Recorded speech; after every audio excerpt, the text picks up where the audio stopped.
How's it going, everybody? Today, we're going to talk about spring maintenance tips, and stay tuned for that 5-figure mistake that people can easily avoid just by doing the few things that I talk about today when you go to sell your home, or worse yet, when you're living in your home and things start to fall apart. So stay tuned for that.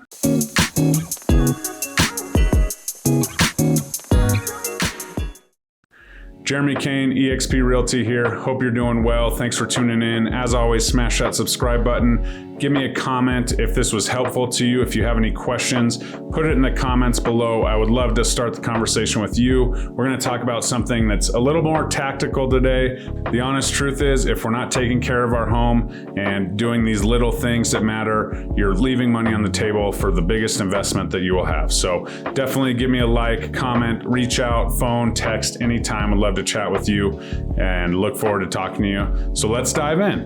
All right. So spring maintenance tips 101. We're all out there. We're all taking care of our lawn, planting our gardens. In Colorado, we've passed the proverbial Mother's Day rule, which says you never plant vegetables or plant your flowers before Mother's Day, because if you do, it's gonna snow. And sometimes it doesn't snow after, April 15th or tax day or whatever, but a lot of times it does. Now we have to kind of worry about the hail and things like that. It also has snowed in June in Denver. So after Mother's Day, typically you're pretty safe. So everybody's run out and done that, planted their flowers, planted their garden. But these are the things that maybe you missed.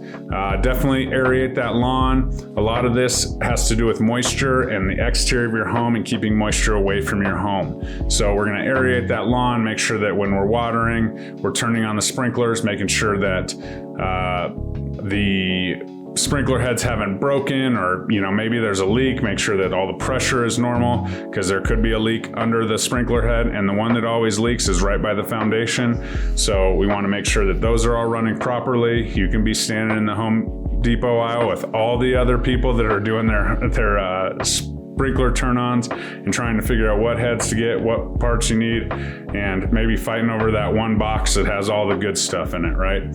So first of all, we're taking care of that. That's pretty basic. A lot of people do that. A lot of people drop that aeration, fertilizer, whatever you do for your lawn. Everyone wants to have the green lawn, right? Stay off my lawn.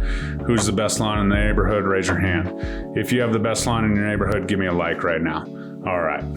So let's move on from that. We're going to talk a little bit about gutters, okay? This is something that you should probably do twice a year. Clean out the gutters, especially if you're in a highly wooded area with lots of leaves. When the leaves fall, they always fall in your gutters. I don't know how. Sometimes there's not even leaves around. There's gutters or leaves in my gutter. Pine needles, absolutely, will gunk it up. Anything that can deter water from freely flowing through the gutter, down the downspout, and that's right away from your foundation. So hop up there, clean up those gutters. After you clean them, I like to run a hose through them so that you kind of see if all the blockages are gone, see if, maybe you have an improper slope on a gutter. Things happen over time, especially with that heavy snow. So make sure everything's flowing properly. Obviously, if you're running a hose, it's going to flow the way the hose is going. So I like to run it straight down, maybe not so quick, and just monitor where the water is being taken. Make sure that it's not going the wrong way, away from the downspout, because what happens then if it's tilted the wrong way, it sits in the corner where there's not a downspout and then eventually flows down the wall, and that causes issues. So make sure those gutters are super clean and taken care of. Next, we're going to talk a little bit about power washing, the siding and that stuff. This will help with bugs and keeping, the house nice and clean. This will also give you an opportunity to see how the grading around your house is. So if you know it's bad, fix it first. But if you're power washing your front door, I don't know how many houses I walk up to when they're like, hey, I want to sell a house. Or maybe you're just going over for dinner and there's just cobwebs. It's like no one's ever washed the front of their house, the thing that people walk and see first. Power wash that off. Make sure all the chipping paint and all that stuff's taken care of. Maybe even sand down the trim and paint it if that's needed. I don't know, something that really juices up that curb appeal.